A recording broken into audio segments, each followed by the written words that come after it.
What's up, you myth maniacs? And you legend lovers, welcome to Tales of Myths and Legends, where we bring you the juiciest of myths and the slimiest of legends. Today we have two myths, the Wendigo and the Skinwalker.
Beings of pure evil, creatures of the night, monsters that need no full moon to show their true ferocity.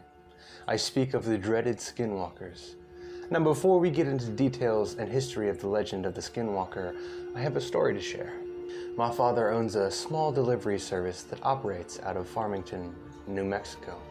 We mostly deliver small packages out to the middle of nowhere that are too much of a hassle for the larger delivering companies to bother with. My dad is the only employee, and we have a few pickup trucks and a trailer. One day we get a delivery out to Window Rock, Arizona, on the Navajo Reservation, 2 hours from Farmington. My dad gets the call for the job while he is chilling with his Navajo friend, Travis, and his girlfriend. Travis mentions how he's got family in Window Rock that he hasn't seen in ages and suggests they go with him. I was about 6 or 7 at the time. It was the summertime, so Dad decides we'll all go down together. He can do his delivery really quick. Then, while Travis sees his family, we can go check out the Window Rock. It's a big rock face with a large hole in it that goes to the other side. Pretty cool. We had to convoy in separate trucks since my dad's was loaded down with freight. We decided to bring along some walkie-talkies so that we could communicate with one another. We spend our time in Window Rock. Everything is generally uneventful, and we start heading home along the old highway with my dad and I in front, and Travis and his girlfriend in their truck behind us. I honestly don't remember most of the Window Rock trip, but this next part, I can never forget. We're somewhere on the highway between Window Rock and Gallup, New Mexico. It had just rained earlier that day, and the road was kind of slick, so we were taking it pretty slow. On the left of the highway, there's nothing but sandstone cliffs, and to the right, there is a huge field separated from the road by a small barbed wire fence. We crest the top of this hill, and down at the bottom of the hill, we see what appears to be a very large dog, sitting back on its haunches in the middle of the road, facing the cliffs. My dad calls over the radio, "Hey Trav, do you see that big dog?" Travis starts yelling back over the radio, "That is not a dog. Speed up right now and hit it." He sounds almost hysterical. He just keeps screaming, "Hit it, please hit that thing right now." So my dad starts to speed up, and as we get a bit closer, I begin to see it a little more clearly. It's covered in its brown, wiry, matted hair that appears to have dried blood all over. It's still facing cliffs, but the moment our headlights hit it, it turns and looks at us, and it has a face. I don't know how else to describe it other than a mixture of a bear's and a human's face. It looks twisted and distorted and almost in pain. As we get closer to the thing, we start to realize it's actually huge. Though it was still sitting on its haunches, it is about shoulder height with the hood of the truck. We get literally inches from hitting it when it lets out this scream that sounds like someone screaming as their lungs were filled with water, and it leaps backwards towards the field, landing just on our side of the barbed wire fence. Then, with another leap, it was gone from sight. Travis comes over the radio again. "Keep driving. We have to get out of here. We have to go faster." He kept repeating this last part. We have to get out of here. We have to go faster. Pretty soon we were speeding like crazy, and just as we start to come near the outskirts of Gallup, we get pulled over. Travis pulls his truck over with us. Naturally, this makes the cop, a Navajo man himself, very on edge, and he immediately asks why Travis felt the need to pull over as well. Travis says, we just saw a skinwalker a few miles back and it's been following us. The officer immediately turns white, stammers something about a verbal warning, gets in his car, and takes off. We do the same. We didn't see anything else that night, but when we got home, Travis refused to let us leave without taking some kind of Navajo totem thing that was supposed to keep it away. The Navajo Skinwalker's historical origins comes from an ancient Navajo legend of a terrifying, shape-shifting creature known as Yi Naglashi, which transferred to the one who walks on all fours.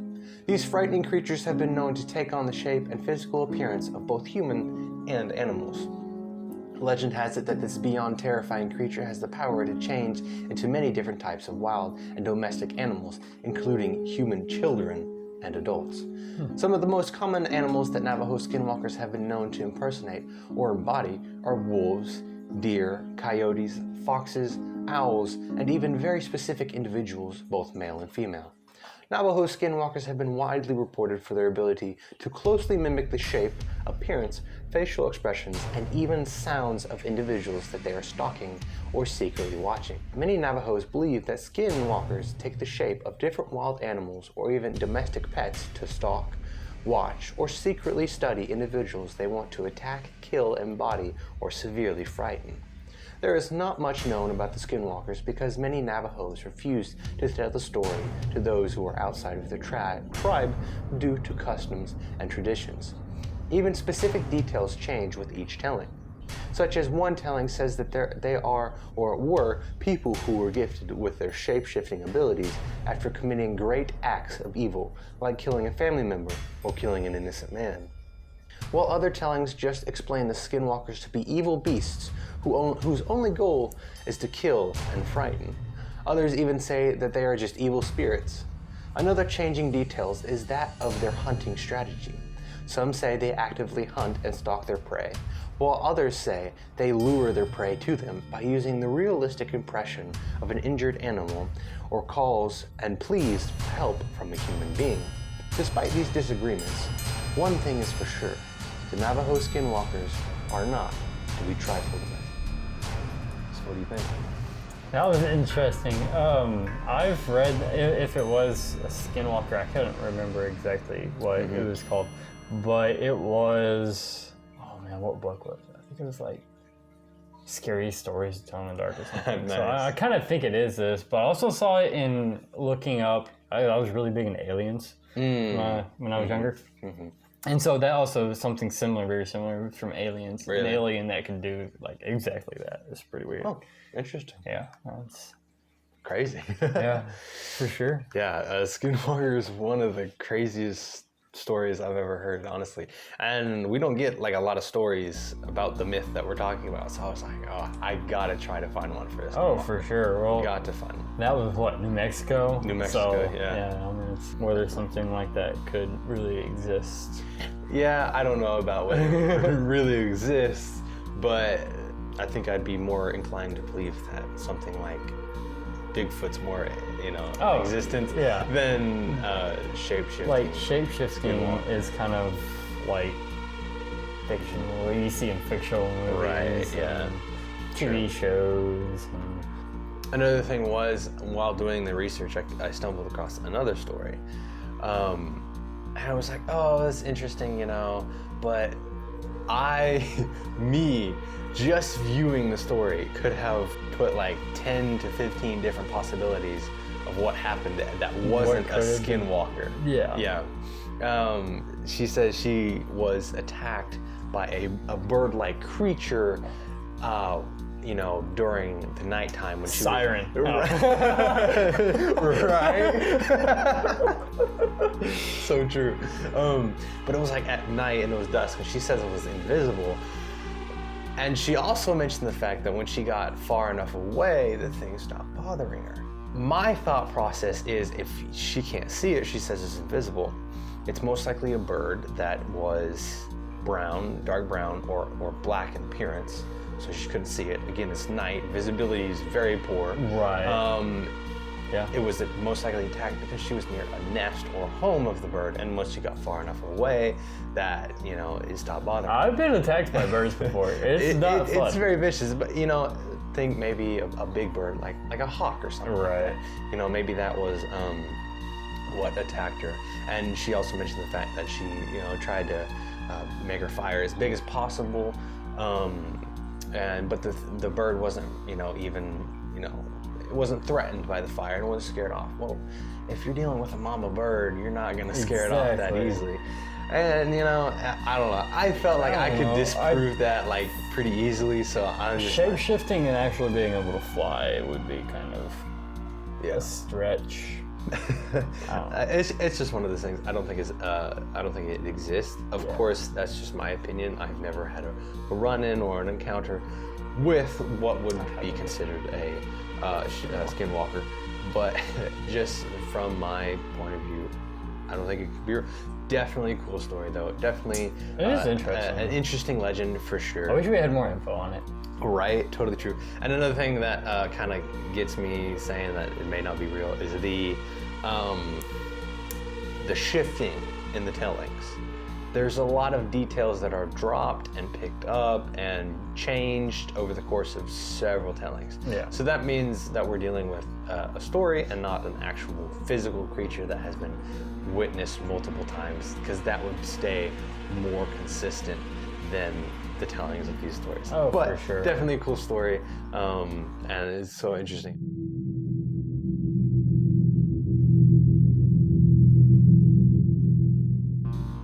But anyway, yours is the Wendigo. Wendigo, yes. I am super pumped to get into this because I know absolutely nothing about the Wendigo, but I want to. You know what I'm saying? It's pretty wicked, Is honestly. it? Yeah, I had no clue what the Wendigo was getting into the studies of the Wendigo. Yep. And it's pretty stinking wicked, dude. So I mean, it's I don't know. I don't know if my story probably wouldn't top that. Okay, fair but enough. the facts and all of the Wendigo, Yeah. it's Sweet. dude. I'm scared of the Wendigo. I'm not going to Canada, by the way. Just say. Okay. Fair enough. But so yeah, it's pretty cool. Yep. So let's get into it. All right. Okay, I'm gonna lead off with a story, and then we'll get into the cold hard facts of this creature. All right, I'm ready. Hit me with it. On September 13th of 2016, I was driving up Bighorn Mountains above Buffalo, Wyoming. Just like every trip, I packed accordingly. 2 bottles of water, 6 Nutri-Grain bars, and my loaded gun. I drove up 4 to 5 times per week, never worrying on ghost stories or monsters. As far as I knew, these mountains were harmless besides predators. But something in me changed on September 13th. Instead of going up to my usual neck of the woods, I went to a remote campsite known as Hettinger, 15 miles up from town. It's a beautiful place where if you cross the fence, you can climb up to a peak and oversee for days. As I was looking over the majestic snow-covered landscape, I saw a tall, slender figure marching through a blanket of powder. Ooh, interesting. Normally, I would have dropped it as a hunter on the move, but Hettinger was far from any known hunting locations. To this day, I wish I would never packed my stuff and left. I'll never let myself forget a moment I peered through the cold glass over the winter plateau. As I focused my lenses on the figure, came to clarity. I dropped behind the rocks. It was looking at me, as if it should see me. It was impossible for a human. I was 1,000 feet away or more, hidden behind a rock within the tree line. I peeked back up, using only the top of my head to look again. It was just standing there, sniffing the air, looking at me. My heart sank and I couldn't move. I was frozen in fear. About 200 feet behind me was a small rock cave, big enough to squeeze into, deep enough to hide in the dark. I slowly made my way. Inching backwards, I took one last look at the noticed it was sprinting towards me. As fast as possible to the hole and tucked in. The moment I made it, the creature was standing feet from where I was. Its skin was damped in appearance and gray. It also had long hands and fingers to match that turned to daggers like nails. Whoa. I cupped my mouth to hide the breathing, which became a challenge due to the cold. But I moved my hand, a rock tumbled. I looked down on the rock just to look back up and see its cold eyes peering through the hole. It was almost as if it couldn't see me, but it knew something was there. I stood still as a statue. It reached in, almost grabbed my pack. After 5 minutes of forever, I gave up and took back to sniffing. I waited there in shock and daunted weight and frightened casting over me. Every moment was passing. It quickly got dark as night fell, and it finally wandered off. I waited until I felt assured to poke my head out. I took a look around and saw nothing, not even a footprint. Whoa. Yeah. What? So it really don't say. This is supposedly a true sighting of the Wendigo. So whether that is true. That was a juicy story right there. It don't really. Yeah, it kind of like brings up and then kind of let go, bring up, kind of let go. That like escalated so fast. Dude. According to legends, a Wendigo is created whenever a human resorts to cannibalism to survive. In the past, this occurred more often when Indians and settlers found themselves stranded in the bitter snows and ice of the North Woods, sometimes stranded for days. Any survivors might have felt compelled to cannibalism to the dead in order to survive. Other versions and legends cite the humans who displayed extreme greed, gluttony, and excuse might also be possessed by a Wendigo. This myth served as a method of encouraging cooperation and moderation. The whole thing is in the North Woods of Minnesota, the Forest of Great Lake region, which is also in central regions of Canada. So that's where it's Cool. Native American versions of the creature spoke to gigantic spirit over 15 feet tall that would once been human but had been transformed into a creature by the use of magic.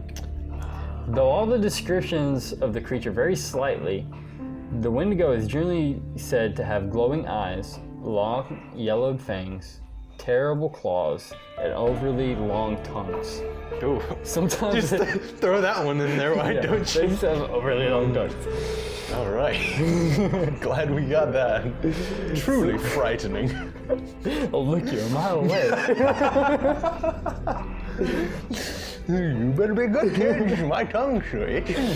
Sometimes they are described as having sallow, yellowish skin, and other times depicted to be covered with matted hair.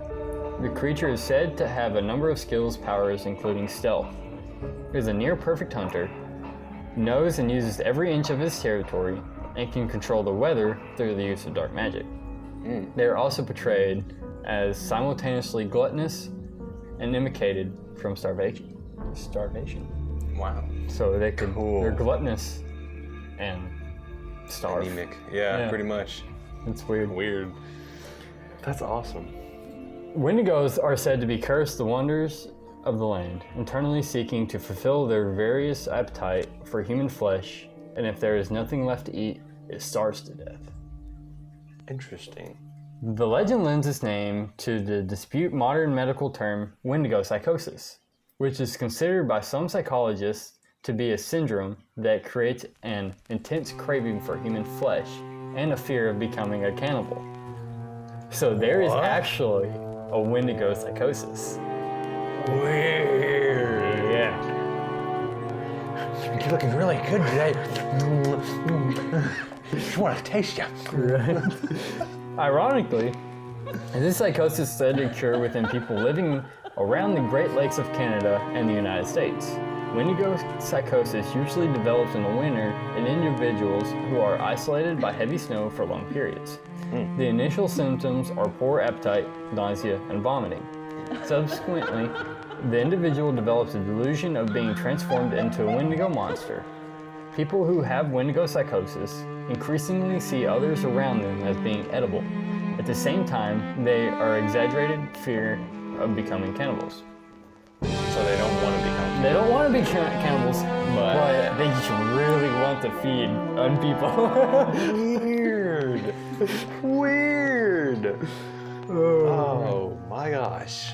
So there has been reports regarding the psychosis dating back 100 years ago. So I'm guessing this myth is fairly recent then. Fairly. It's not as popular. Yeah. But it still carries on through. And it's also a psychosis. Yeah. So if it's named after the psychosis, then it's not but like maybe 100 years old. Right? Yeah, I don't know when they started doing all that. That's cool. But I thought it was interesting that they actually have a Wendigo psychosis. Yeah. Or it's a real psychosis that just the want to eat people. And so there could be more than one Wendigo. Yeah, so that's what I picked up on. There could be like a family of Wendigos or whatever. I had no idea that there was more than one Wendigo. Yeah, it could be created to be more than one Wendigo, and if they can't find anybody to feed on, then they starve to death. And they're only feasting on humans, right? They don't go after anyone. No, it's human flesh that they want. So they gotta keep going eyes and then just feast on humans. And so so there could be more than one. And they say that after you encounter one and survive, then you go through some terrible stuff, and eventually you're just give up and become a Wendigo. What? Yeah. Oh my gosh. So just don't come encounter with this. Screwed. Yeah, bro. just survive. You'll either commit suicide or become a Wendigo. Okay. Yeah, I thought you went like insane or something. Yeah, you'll go insane. You'll either commit suicide or become one. Weird. Yikes. Yeah. And so because you can't comprehend the Wendigo, supposedly. So that's the Wendigo. I mean, he's weird. And then it could be however many. Like one on here, I've read that there was 14 of them. Whoa. Yeah. Holy cow. So the only thing is to stay indoors, lock yourself up, and hope they all die from starvation. Exactly. And while you're waiting on them to starve, you're probably going to starve and probably want the flesh. So. Oh my God. It's an unending cycle. It shall never end. But that's the story of the Wendigo. That's the story of the Wendigo. That's daggone good, man. It was pretty good. That's daggone good. Especially, like, I had no clue what the thing was. Yeah. No, I knew very little about it. Doesn't it have, like, a skull on its head? What was the history behind don't specifically know, because all the ones that I read more on where they originated from, more from the Indians and all, it just became a spirit that lived inside your body. And so it all said that it had like almost no lips. And I mean, it still had a face. So I don't know exactly, I didn't go much into what's newer or whatever. I don't understand what the whole deer skull or whatever is. Yeah. But so to answer your thing about if it's still going, the frequency of Wendigo psychosis cases decreased sharply in the 20th century of Native Americans. Interesting. And so there's still people seeing it, spotting it, reporting it, and so it's just kind of died off a little bit since the 20th century. So. Interesting. Very interesting. But it's only in winter. Only in winter, yeah. Pretty much, because that's when everybody gets trapped and starved. Yeah. Well, I guess that just about wraps it up. That wraps the Wendigo up. Wendigo up. If you guys enjoyed the wonderful stories of the Skinwalkers and the Wendigos, give us a like. If you want to see more content like this, then please subscribe and stick around, because we will be making a whole lot more. If you have an idea for a legend or a myth that you want, please put it down in the comments below. We are always accepting. In fact, someone did mention the Wendigo and the Skinwalker legends to us and said they wanted us to do it, and we did it. So we are keeping putting on a promise. If you want to be in the video too and mentioned in the video, then please, by all means, put it down in the comments below. For sure. Even if you have a regional. Oh yeah, like local myth, you know? Native American, Spanish myths, anything, Greek. Just even if you just want it to be broad about it, just go ahead and send us a section that you want, and we'll look through some stuff, and we'll do it. Absolutely. Your favorite legend is Cupid. Don't know why, but we'll do Cupid for you. Got you lovers we out got there. You. But yeah, so guess that is it for this episode. We will see you on the trail to our next myth. We'll see you.